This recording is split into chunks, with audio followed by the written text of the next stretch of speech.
island in space, our home, our civilization, our human innovations. How could the omission of two simple digits affect the destiny of all humankind? Y2K, what does it mean? How will it affect you, your family, your community, your nation, our world? Y2K, how can we prepare individually? How can we work together as global neighbors to make the best of whatever may occur before and after January 1st of the year 2000? Y2K, from its historical roots to its possible effects on the future of civilization. Effects that are so complex that perhaps only chaos theory could calculate the multiple ramifications of what may occur. I'm Leonard Nimoy, your guide, as we explore all aspects of the Y2K phenomenon, including how we, humankind, can utilize Y2K as an opportunity to look at ourselves, to analyze where we've been, and to adjust our sights for the future.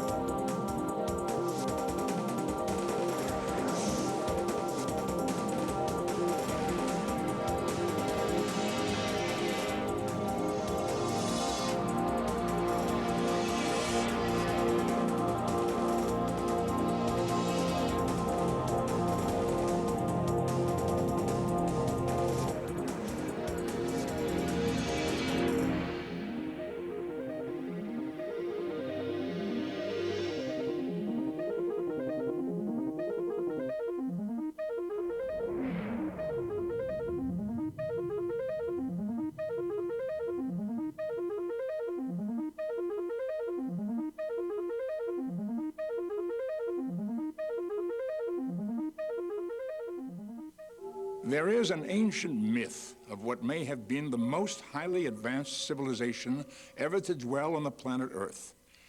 Legend has it that this civilization was perhaps more technologically advanced than our human civilization is today, on the brink of the 3rd millennium AD.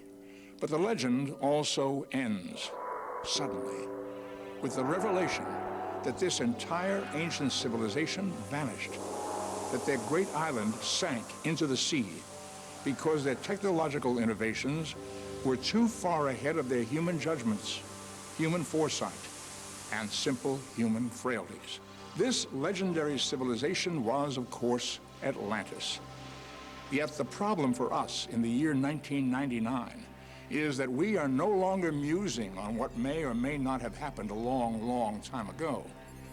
Rather, we are now facing very real global issues related to power supply, satellite communications, water, healthcare, transportation, distribution of food, and other items vital to everyday human survival. These global issues are the direct result of an equally real human oversight many people now refer to as the Y2K, or year 2000 problem, which derives from the fact that billions of lines of computer code and embedded microchips that now run the very technologies we all depend upon may fail in that briefest moment between December 31st, 1999 and January 1st, 2000.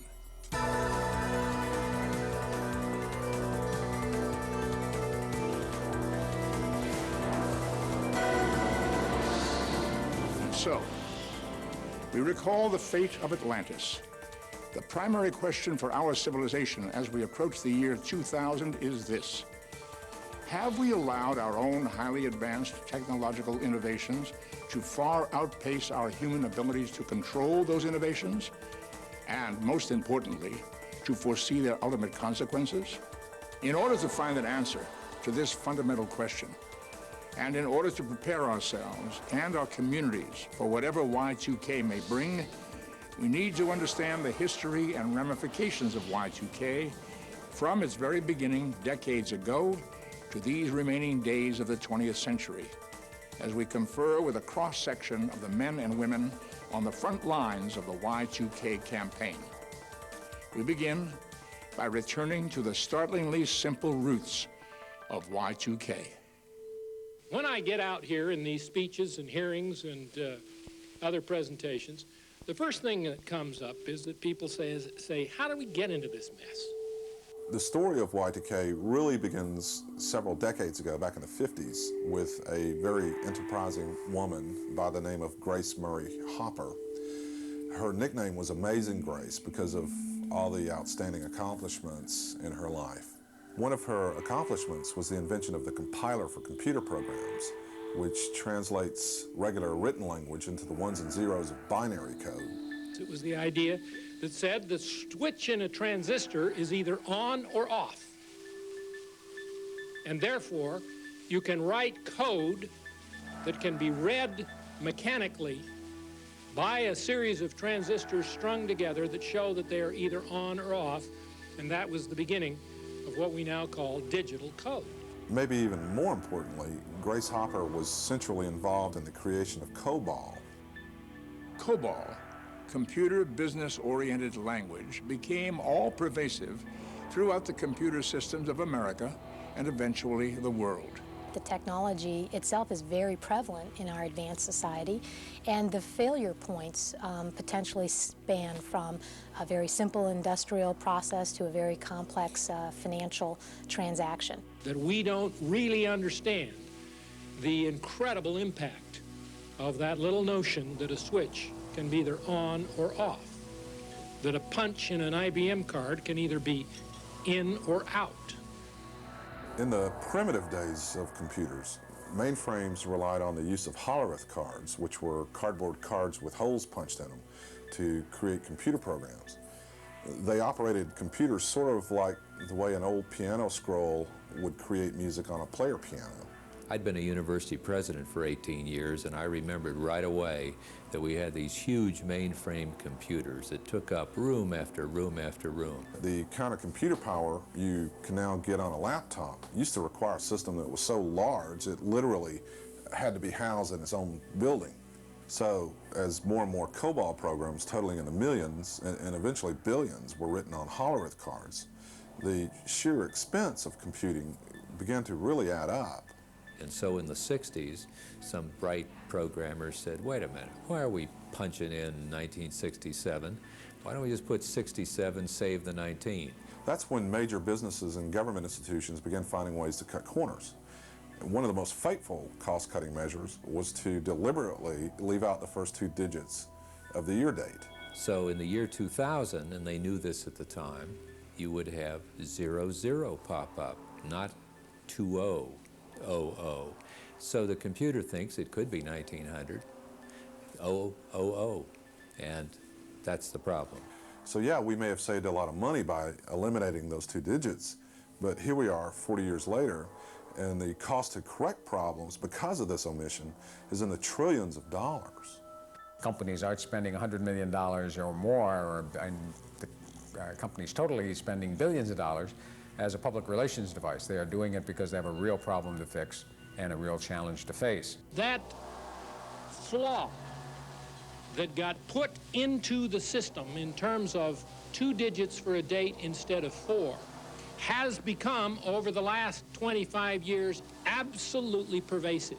We're not going to be able to predict with any certainty where the breakdowns may or may not occur.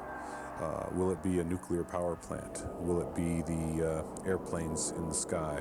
Will it be the food supply chains, transportation? There are so many possibilities. 8 hospital system has probably 45,000 pieces of medical devices, of which probably 25% of those are going to need to be tested. The generation and distribution of electricity is really done with computers. The National Federation of Independent Business estimates that approximately 82% of all U.S. small businesses might have a problem, and only 50% had taken any kind of action by the middle of 1998. And the flaw is everywhere. Yes, it's in computer programs, software programs. It's also embedded into those microcomputers that we call chips. The embedded chip devices work anywhere or go anywhere from a dialysis machine, an anesthesia machine, a CT scanner, IV pumps, all different kinds of equipment that nurses use on the floor, lab equipment, lab devices, X-ray, pharmacy. It affects every department within a hospital. If you look at a production line now in automotive, there is a tremendous amount of automation. You, in most cases, find that there's a software program running in there that has dates in it. And the estimates we get on our committee are that between 2 and possibly 5% of those chips will fail. And you don't know which 2 to 5% they are, and you don't know where they are. The early warnings about Y2K, however, were either ignored or deliberately rebuffed, primarily for economic reasons, but also due to bureaucracies typical of large corporations and government agencies. And people don't know in corporations how to approach this issue because we're looking at their whole enterprise. We're not just looking at a section. We're looking at all the code that's ever been written. We're looking at anything that's connected with the code. We're looking at outside vendors. We're looking at internal and external interfaces. This is not a technological problem. It sounds like it. It's a management problem. It is estimated that over $600 billion is being spent worldwide to address the Y2K problem. The simple dilemma is that there are so many lines of code and microchips that need to be reviewed that there are just not enough computer professionals and not enough days left before January 1st, 2000 to look into every area that must be addressed. It's a huge management challenge to make the changes in all of the lines of code and all of the machinery and all of the embedded chips that are affected with this problem. The report card was established to get people's attention, and it has. Cabinet members talk about it, agency heads talk about it. That's what we want. Basically, what we rate on that report card is the degree of progress that has occurred between the last quarterly report and the present. And you have 5 or 6 Ds and 5 or 6 Fs, you know you have a problem there. And I must say, it did get a little attention among the cabinet. In some cabinet meetings, they said, hey, what did you get from him? You know, so, but it puts it down where the public can understand it and not have a bunch of statistics that nobody can understand. You've got the software problem that people can quickly understand. You got the embedded chip problem that they probably haven't thought about.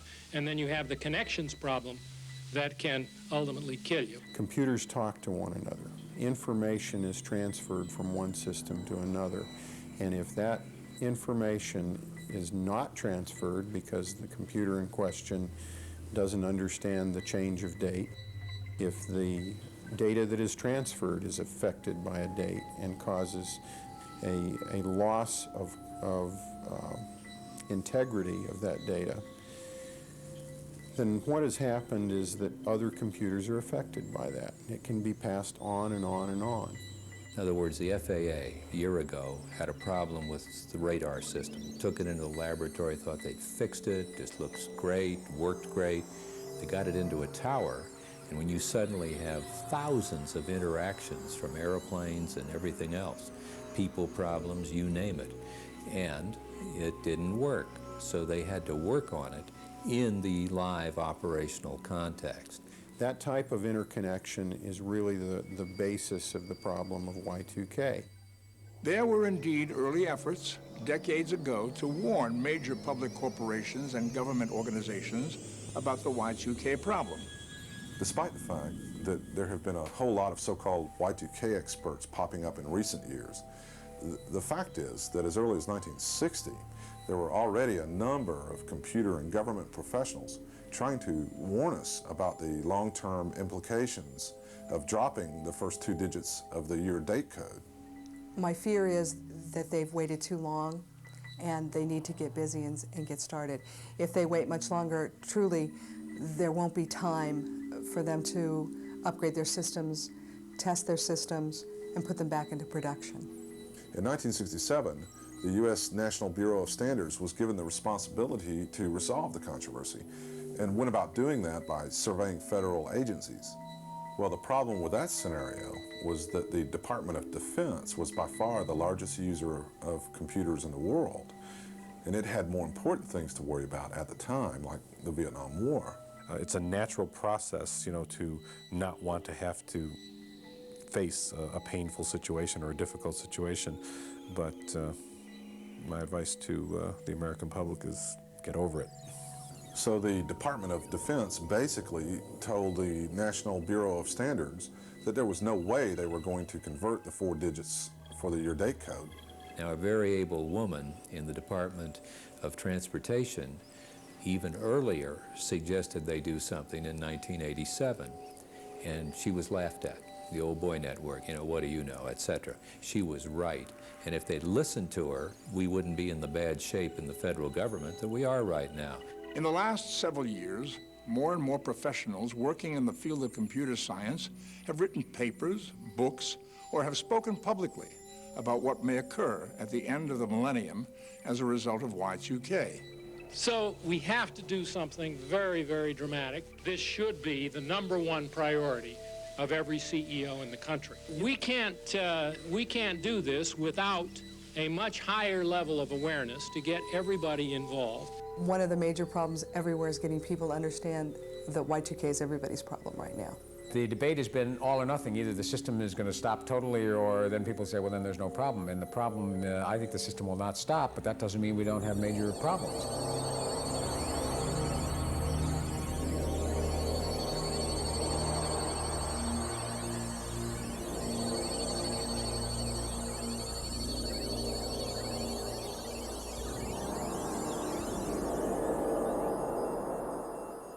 It is our primary goal in this program to help families and communities across the world to prepare and to work together regardless of what may or may not occur as a result of Y2K.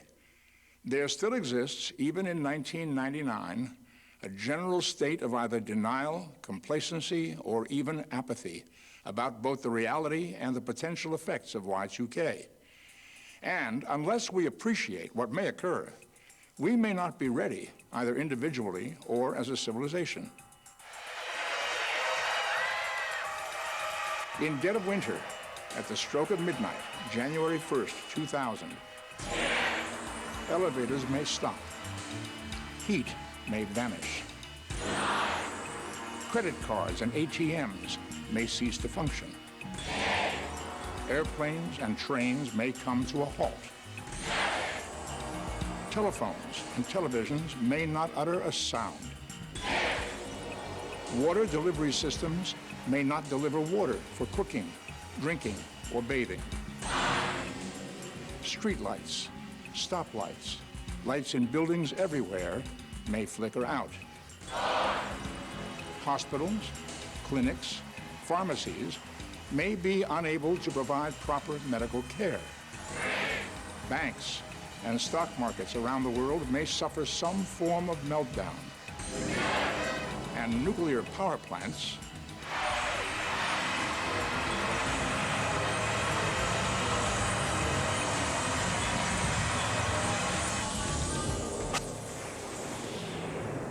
may cease to generate the electricity we need for all aspects of our daily lives. What is going to happen is a combination of events, hundreds of thousands of events literally across the globe that will affect other systems. One of the key aspects of chaos theory is the idea of sensitive dependence on initial conditions, which basically means that one small thing happening over here can eventually cause really big things to happen on the other side of the world. You will start to see systems coming down. That you have a potential for power outages, water outages. My main worry is the energy grid. And if we can't get power, we can't get water. Water will be available in most municipalities, but I am convinced there are some where the water system will break down. It'll be more like a cancer where one little problem kind of leads to another problem, is connected to another problem. I think we should all prepare ourselves for a ground war on the year 2000 issue when it comes to insurance coverage. I expect we will have brownouts and regional blackouts. Communities will have disruptions, and maybe this other community will have a different disruption than this one. So it's something that is totally unpredictable. And it will just kind of spread and I spoke with a lady at the IRS here a few months ago, And she had 3,000 people working on the year 2000 conversion and still can't get it completed by the year 2000. I think there are individual banks that will probably go bankrupt. There are individual credit unions that will disappear over this issue. We get people who email us and say, I'm a Y2K fixer at a major bank. And every time we try it, it crashes. There are medical machines that will fail in ICU units. What we're finding are computer programs that don't work. The hospital's revenue stream may stop, just dead stop. Some people will die. Not doing anything about the Y2K problem could lead to failure of up to 330,000 small businesses. You know, things just kind of topple over one after the other. We're talking about a loss of a way of life, you know, our dependence on this uninterrupted life in which the energy grid supplies a lot of our needs on a daily basis. You're going to see some real dislocation, panic, fear. And the problem globally is worse than it is here. Look to the countries who are emerging countries to have the worst problems. There are some developing countries in the world, I think, that you will not be able to make phone calls from. Some where airlines will be advised not to fly. It's just going to explode. The biggest problem is energy and defense. The fact is that only 24 countries are addressing the year 2000 problem. Those governments have decided either that the problem doesn't apply to them or that they'll just wait and see what doesn't work and then fix it afterwards. You know, my system is down. It's flat off the air. It just won't even boot up. It's not running. And Y2K itself, that is the changeover from December 31st, 1999 to January 1st, 2000, is not the only date in 1999 or 2000 that presents possible problems. One of those is what's called the problem of the nines, or September 9, 1999. The 9/9/99, that terrible day that a lot of computers have actually been told to turn off. Everyone who has a fiscal year that begins before the end of 1999 will, whether it's April 1, July 1, or in the case of the federal government, October 1, will have a fiscal year 2000 challenge to deal with their financial systems, which will at that point be in the fiscal year 2000. Then we may see computers shutting down in April and May when a great many states start their fiscal year. When those computers start trying to think, so to speak, in terms of the year 2000, they may shut down. You also have July the 1st, which is going to be a big banking day. Expect the federal government to come in right in the middle of the summer and start working some banks that are not compliant. That's going to be possibly the first indicator for a lot of people. During the last few months of 1998, word about Y2K began to gradually enter the public consciousness. And now, in 1999, the seriousness of what may occur has spread around the world. And we found, as people come along and say, oh, we're on great shape, we're on a great track, we're in great shape, we have everything under control, look how much compliance we've got, and then the test comes back, no, you're not.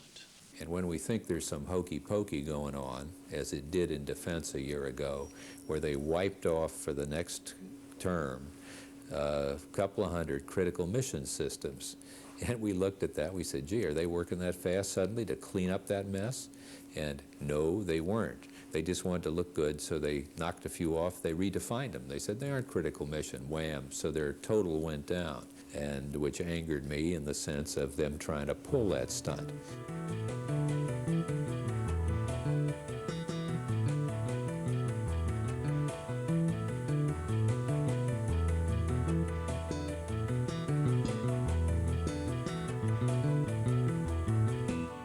Despite all the computer systems that need to be reviewed and possibly fixed, and despite all the possible consequences of Y2K that have been outlined thus far, there is indeed ample room not only for hope, but even optimism in some areas. A number of vital government organizations, such as the Social Security Administration, have been working on Y2K since 1994 and will be ready for the year 2000. Major banks, such as Chase Manhattan, have been addressing Y2K since the early 90s and have diligently prepared for the year 2000 turnover. Even in the world of personal computers, Macintosh systems have been Y2K compliant since the mid-1980s.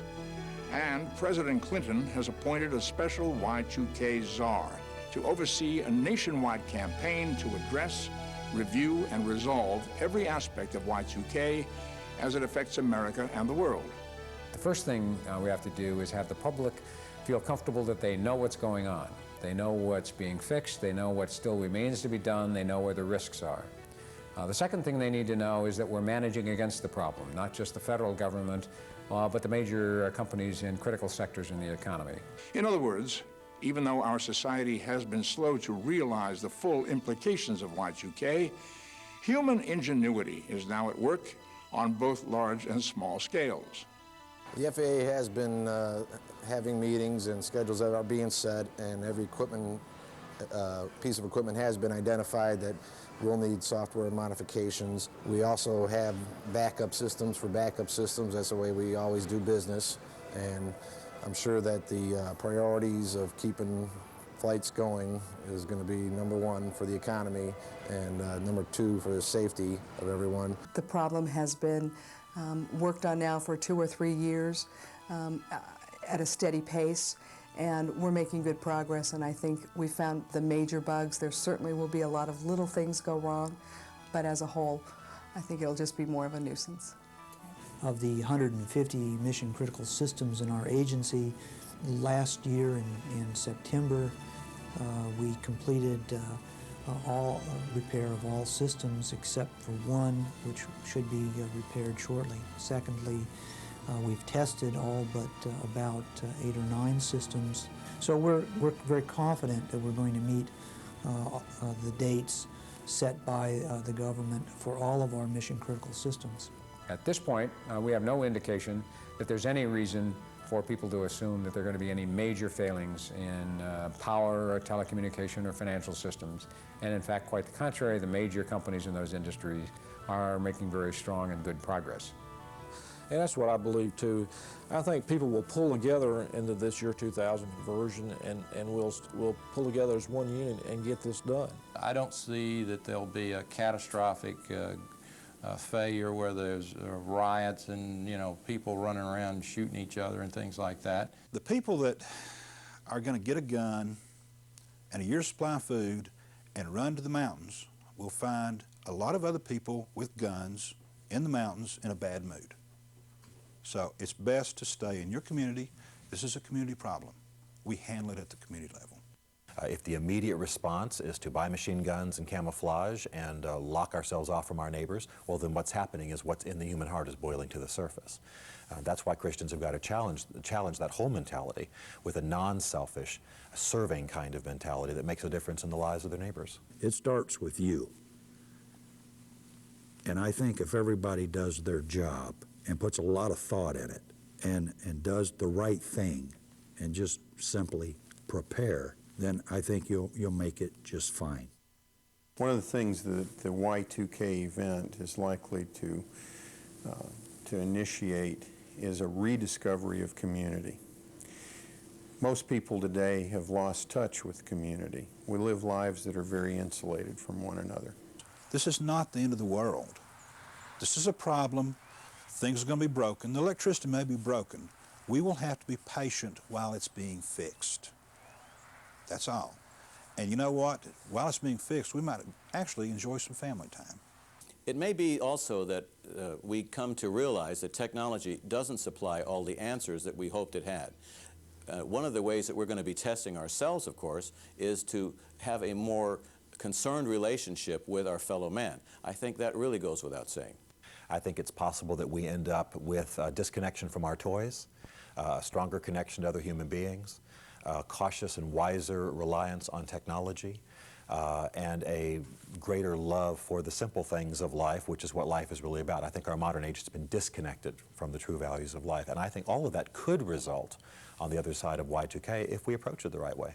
I know that we did good patient care 25 years ago, minus a lot of these very high-tech devices, and we can do it again should they fail in the year 2000. My view of it is that it's an opportunity to redefine relationships that can emerge far stronger than what we've got today. I'm confident that we're going to rally around whatever the problems are. We will meet them as we have met all the other problems we've had, and that basically we will move forward and be stronger as a result of all of this work and effort.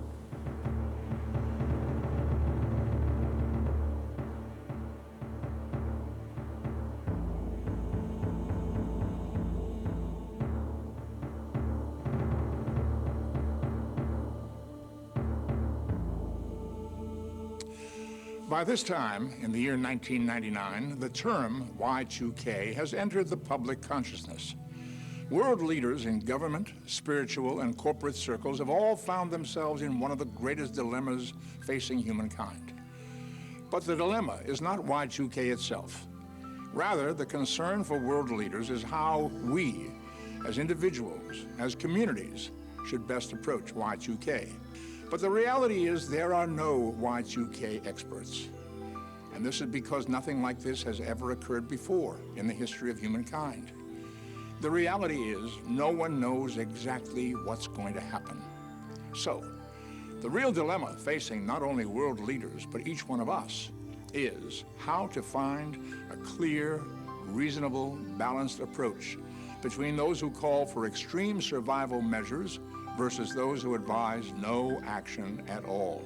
The very best we can hope to do, therefore, is to prepare as individuals and as families so that we each feel secure, and to work together in small and large communities as local and global neighbors.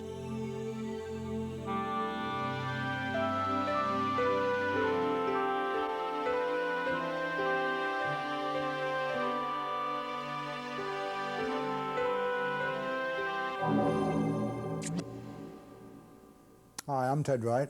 I spent 4.5 years in Special Forces, almost continuous combat.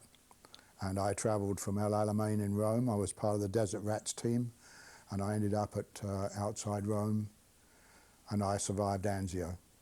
I have seen just about every condition of human misery and privation in my time. I am a family safety preparedness consultant. I've been doing what I do for 18 years. I'm happy to be a part of this team, and I hope that our message will be received positively. Concentrate on basic needs that you might have to spend a couple of weeks using those supplies before a distribution system is renewed. I think it's a very important thing for communities to have a constructive dialogue with their elected leaders and their local businesses about what their state of preparedness is and what their state of readiness is. Learn how to put a little water away. Know how much per person to put away. Know how much cash you're going to need on hand, if any.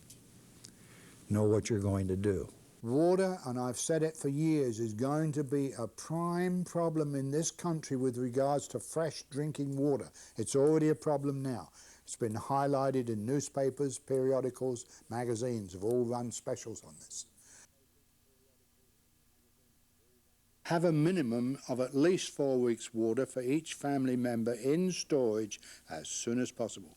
1 gallon per person is accepted by FEMA and the Red Cross as the very basic requirement.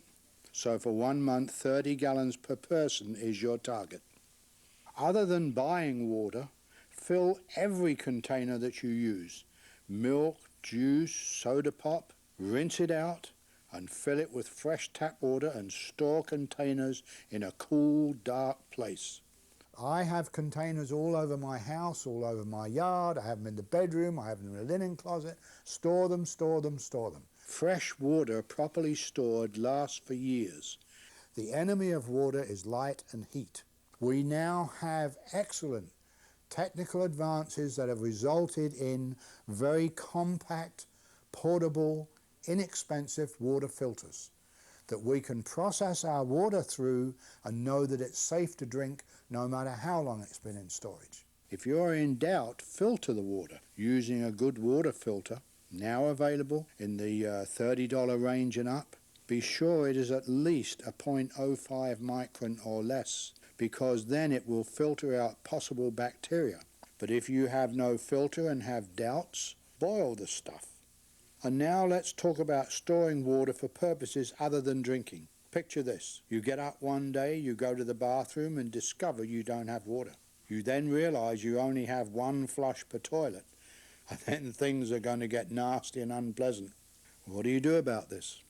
Well, ahead of time, store water in volume for this purpose. Next to the need for drinking water, need for flushing water is number 2. Fill trash cans, drums, or any large containers, no matter if they're clean or not. We're not talking about drinking water here, we're talking about toilet water, Quantity, not quality, is the order of the day. In rainy areas, put barrels under the gutter spout and you have free water. Now, in most of the manuals put out by the Red Cross and FEMA, it tells you to put a plastic trash bag in your toilet and use the toilet normally, seal the bag when it's sufficiently finished. But that is one of the most destructive things we can possibly do, and I urge everybody, as I have done for years, do not use plastic bags for your toilet. As soon as you seal the bag, the waste inside starts to cook, and that generates germs, it generates all sorts of bacteria. So those plastic trash bags are going to deteriorate, and you're going to have a potential for an outbreak of disease like you never saw before. If the toilet doesn't work, a chemical toilet is the answer. The chemical toilet is most desirable for family safety. They're very affordable, costing even less than $60. If you cannot afford a chemical toilet, well, a good-sized bucket and an adapted toilet seat will work if you're careful. Use this toilet, and when finished, empty down the regular toilet. By observing the reaction of the flushing as you dump the homemade chemical toilet, you will learn how much water to keep in the bucket at all times. Under no circumstances dump the chemical toilet waste of any kind in the yard. Let's take the example of an apartment complex with 50 units in it. We have to get together. We have to put the responsibility on the owner or the management of the apartment buildings to make a communal toilet, to pull in the toilets that we see on the construction sites, etc. If people have to pay an extra $1 a month in their rent to make sure they have some toilets out there for them, like we do at expositions and ball games. If they can do it for ball games and gatherings, we can do it for an apartment complex or condominium complex. Personal hygiene is always a problem with no water. Stock up on baby wipes. Clean underarms and private areas daily with baby wipes. The next thing you want to do is really get stuff that you eat, that you're used to eating, that will last into the year 2000. There's tons of things such as tuna fish, potted meat, all kinds of potted meat products, bean products. And so we're urging that people prepare food, water, other things for about a month to 6 weeks. The other aspect of that is that we're urging people strongly not to think that they can survive this alone. This is about community. It's about networks. And so beyond about a month, you have to be networked and you have to be in community. There's no way any one family could lay aside, enough food, enough resources to survive this thing on their own.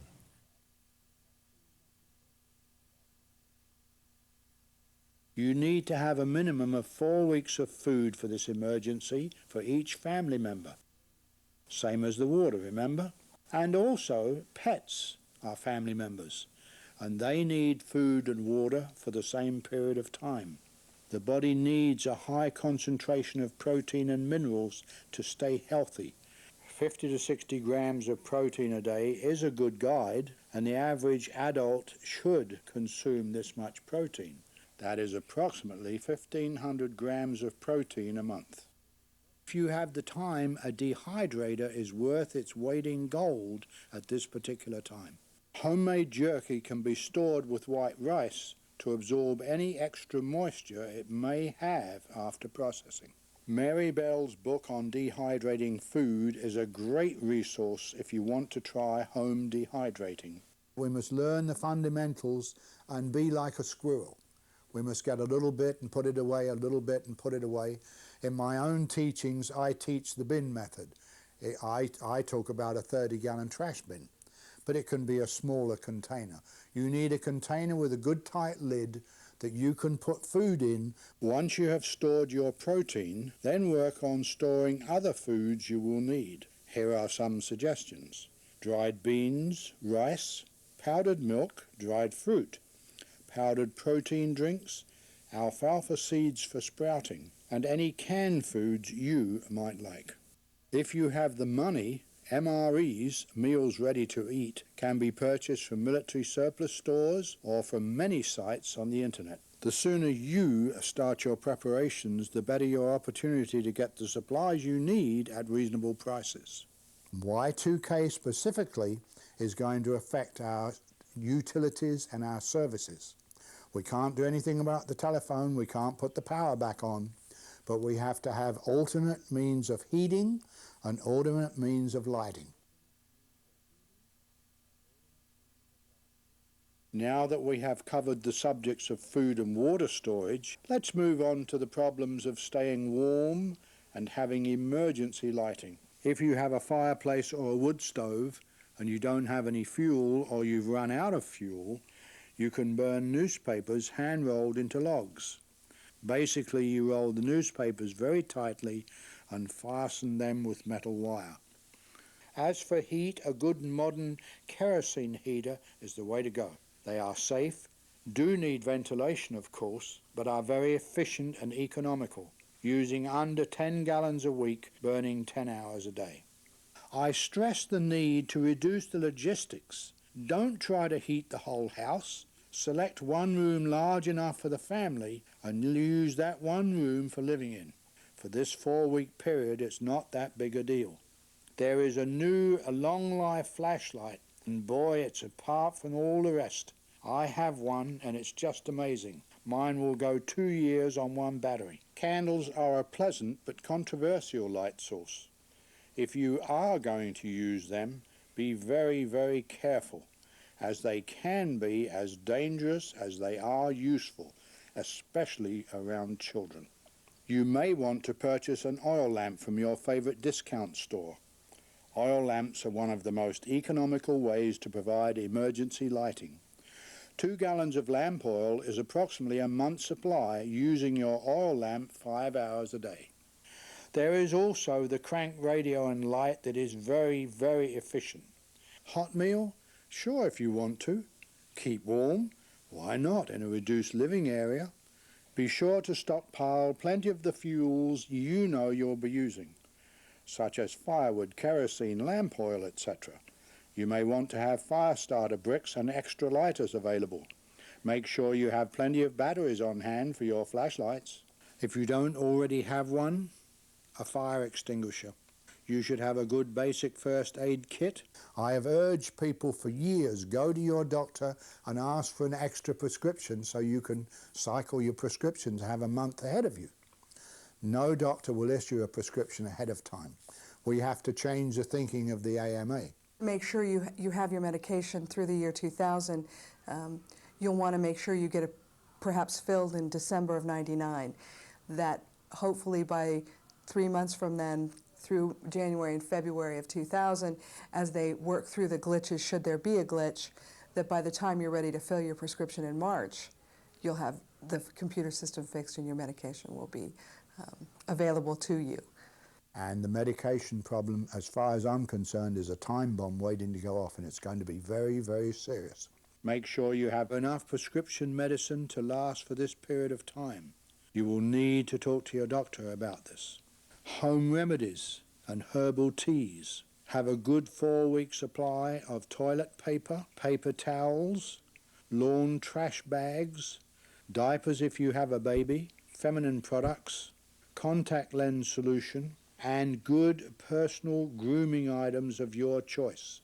You will need handy tools such as duct tape, a handsaw, crowbar, hammer and nails, pliers, screwdrivers and rope.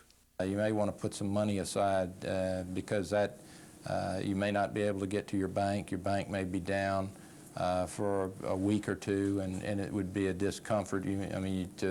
People may not accept checks, so having some cash might be a good idea. People don't usually understand the idea of fractional reserve banking, that when they make a deposit, only a very small portion is actually kept with the bank. Even of that deposit, only 1.2% of our total money supply is in cash. So that if everybody ran to the banks tomorrow, they'd only be getting maybe a penny on the dollar in return if they wanted in cash. Well, that kind of information floating around in society is what's going to cause some tremendous panic, I think. It may be a good idea to have some cash on hand, although experts vary in their opinions. By personal choice, put coin and cash away as much as you feel you are comfortable with. Get a copy of all financial records such as bank statements, mortgage statements, credit card statements, and all important documents. Store them in a safe place. Have written proof of financial assets as much as you can. We do not recommend pulling all of your money out of the bank. Just document what is there.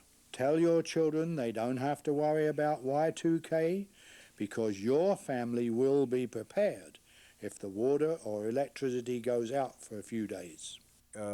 With children, it's very important to reassure kids that this is not the end of the world. Involve them in a meaningful way. You know, if it comes to storing a little food or, you know, putting batteries in the flashlights, you give kids a meaningful role in the process, because it literally is true that in times of catastrophe, everyone is a leader at one time or another. If your child is old enough to understand Y2K and to help out around the house, you need to explain Y2K to him. Let him help prepare. If the child is not old enough to help you or understand Y2K, then don't tell them.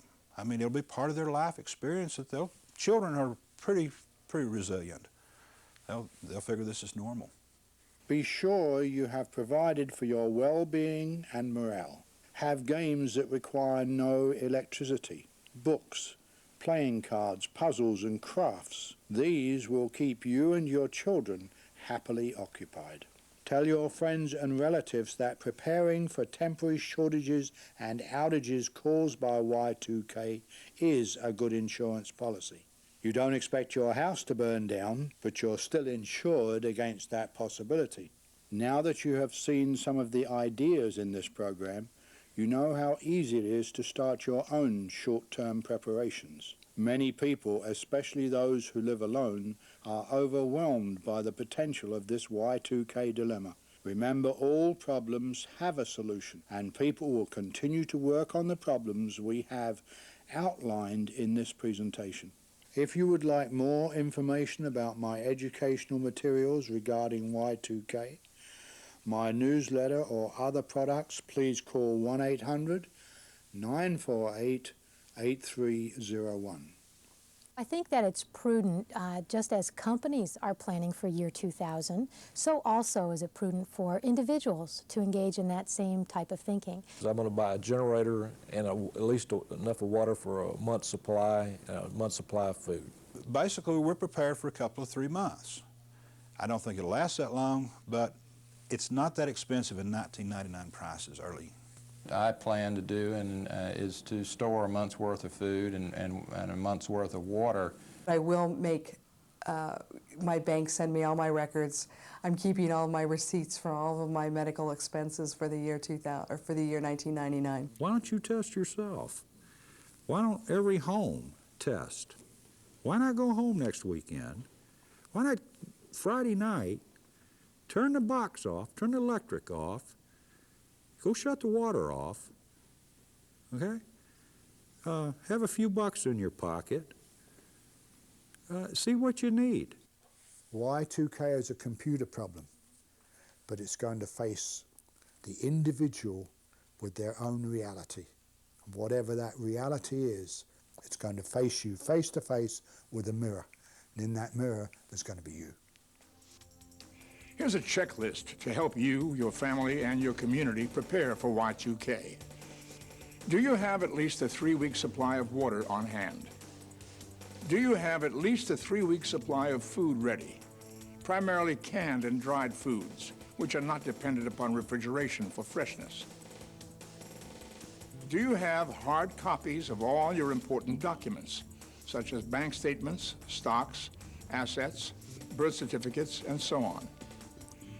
Do you have emergency independent lighting, such as flashlights, kerosene lamps, oil lamps, candles, and matches?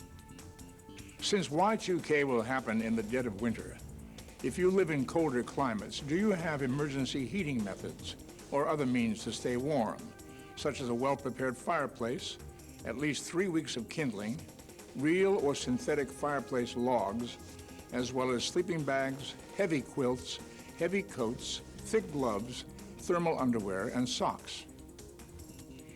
Do you have backup cooking methods available, such as a kerosene camping stove, barbecue with an ample supply of charcoal, or a fireplace and cookware appropriate for an open flame.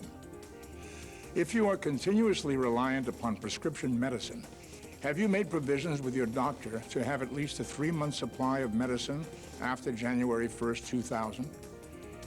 Likewise, if you have a medical condition which requires continuous care, have you made provisions with your doctor to make sure your necessary medical care will be uninterrupted throughout the year 2000? Do you have a first aid kit, and have you customized it for the potential needs of you and your family? If you have critical care home nursing equipment, have you checked with the seller or manufacturer to make sure that none of the equipment may be affected by Y2K microchip failure? If you'll be pregnant in the year 2000, have you made special provisions with your doctor to ensure a smooth delivery of your newborn child? In the event that telephone systems, satellite networks, television, or radio temporarily become inoperative, do you or your nearby neighbors have a ham radio as a backup for communications and to keep abreast of newsworthy developments? Have you made specific plans to secure heirlooms and other valuables important to you and your family? Have you contacted your local phone, water, and power companies, both about uninterrupted service and about accurate billing statements in the year 2000?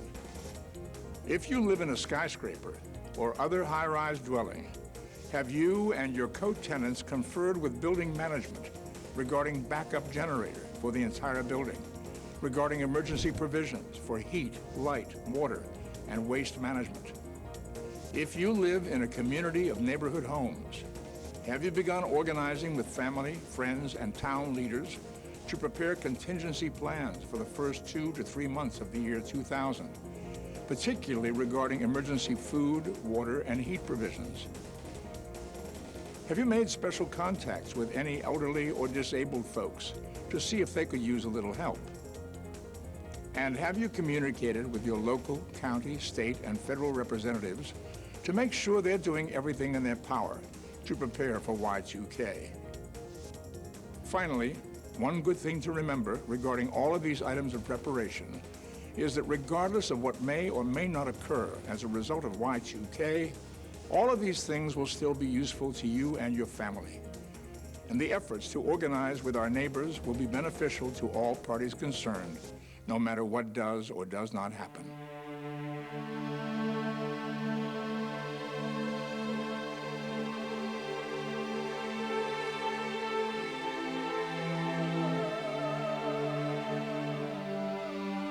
There is an ancient myth of what might have been the most highly advanced civilization ever to dwell on the planet Earth.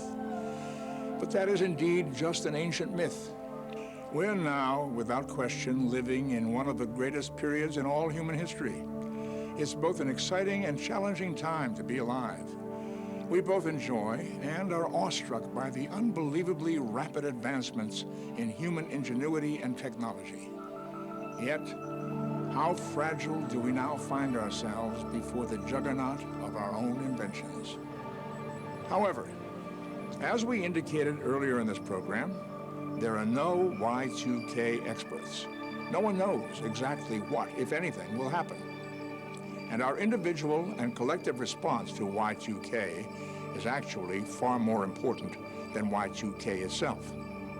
The experts that we're dealing with indicate that it's going to hit hard and heavy for a while, maybe look like what some are calling a meltdown scenario for a week or two, and then it's going to level out more to brown out. On a scale of 1 to 5, how bad the Y2K is going to be globally, 5 being the worst, I would say globally they're at a 5.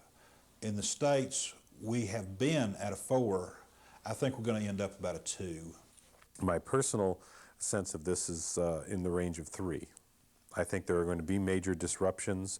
I think there are going to be things that we can deal with, but it won't be easy. Putting January 1 on a scale of 1 to 5, with 5 being the worst and 1 being nothing at all, my assumption is somewhere around a 2.5. Again, an annoyance, a nuisance, a lot of different things that don't work. Catastrophic, I don't think so. I would say a 3. I think maybe we're looking at maybe a 3. I think based on the utility companies, I think there will be some power outages, or we'll have brownouts in some cases. I would say that it would probably fall around a 3 or a 4. My personal opinion is it can only be a 5. It can't be any less than a 5. I would probably have to rate this right in the middle at 2.5. And the reason is because we know that this is an inevitable circumstance. I would put the year 2000 problem for the world at a 3 with a wait-and-see attitude. In a very real way, we're all responsible for Y2K, and there's no one to blame, morally or otherwise. We've all benefited from the technologies which have improved our lives, and we have therefore encouraged those same technologies to develop at ever more accelerated rates. And yes, perhaps we are now realizing that we've taken them a bit for granted and have indeed become too dependent upon the byproducts of our collective innovations. And so, we must not only prepare as families and work together as neighbors, but we need also use this moment in the development of our civilization as an opportunity to look at the long-range effects of all our human endeavors. Looking beyond Y2K, whatever perils our very human ambitions and short-sightedness may lead us to, our even more powerful human spirit will find a way to overcome. So, let us use the Y2K challenge as an opportunity to reflect on where we're headed as a civilization. Perhaps the most important opportunity we've ever had. If the omission of 2 simple digits can have worldwide impact several decades after its inception, we must ask ourselves, before we rush too far forward, what are we doing now in genetic engineering, with cloning, with the development of bacteriological warfare life forms, with death ray technologies, and pollution of land, air, and water that could have long-term, unpredictable worldwide effects? And what can we do as the inheritors, the caretakers of this world? What can we do to protect our home, our island in space?